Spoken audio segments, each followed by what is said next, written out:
Hey everybody, this is Eric for Planting Seeds for Life, and I just had this great idea, so I got right out of bed and decided I was going to talk on it right now, hence the hair and everything. So excuse me, but I needed to get this done and on video before I forget, because if I wait and go back to sleep, I will forget it.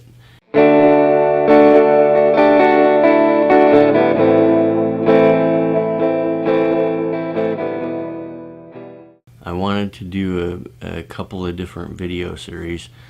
One of them will be called Tough Times for on Thursdays, and on Fridays I want to do a series on faith, because that's what interests me a lot. Several years ago, somebody told me that you need to talk about what you're passionate about, and so I'm going to talk about what I'm passionate about.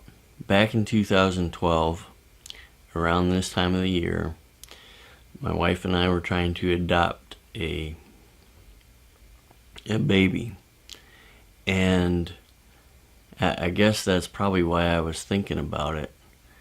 But we brought that baby home, and we had it in our home for 7 weeks. Now, before I go too far in the story, I need to, start again, kind of back up a little bit. In the Bible, it says that blessed are those who are persecuted for righteousness' sake.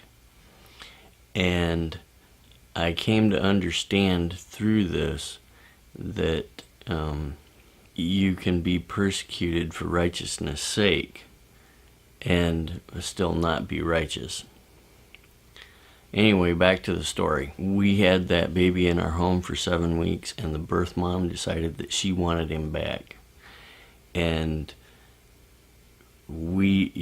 I got a call right when I got out of work, and they said, you have 20 minutes. We're going to have the adoption agency, CPS, and the police there, and you need to turn over this baby. Okay, so my wife wasn't even at home, and I had just gotten out of work.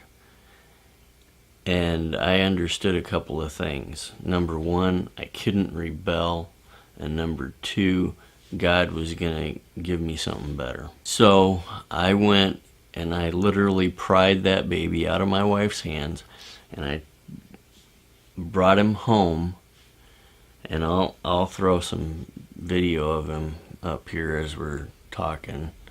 But my wife was devastated because she's had 12 miscarriages, and she just wanted to have a baby of her own at that point in time, and she didn't have it. But we did the right thing.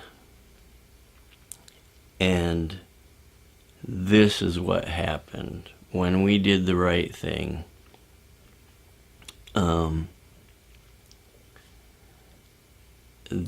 lady who wanted him back, she was a mixed up kid.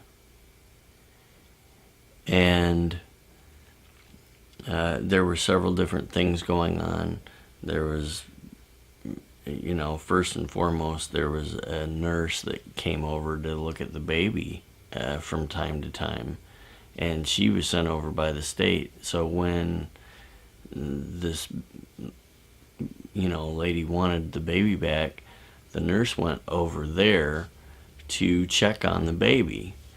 And so then the birth mom was calling up the adoption agency and telling them that we were stalking her and that we were, following her around and doing things. And so the people that we had been working with, the attorney that I had been working with, called me, and they said, Eric, is this true? And I said, absolutely not, But, we did the right thing, and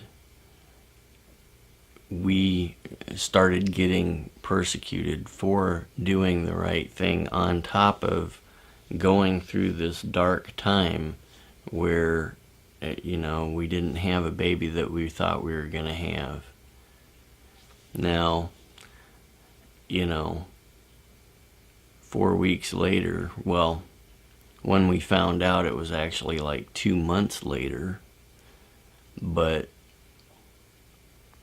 several weeks after the baby got taken, my wife got pregnant, and now we have 2 kids. So, you go through tough times, and God brings you to, God brings you to being able to go through your next set of tough times. And sometimes you are persecuted just for doing the right thing, not because you're righteous, but for righteousness' sake, because you were doing the right thing. Anyway, that's my 2 cents for the day. Thanks for watching. God bless, and see you next time. Hey, if you enjoyed this video, don't forget to subscribe, like, comment, share. All of those things help us to bring you better subject matter, and help us to grow our channel.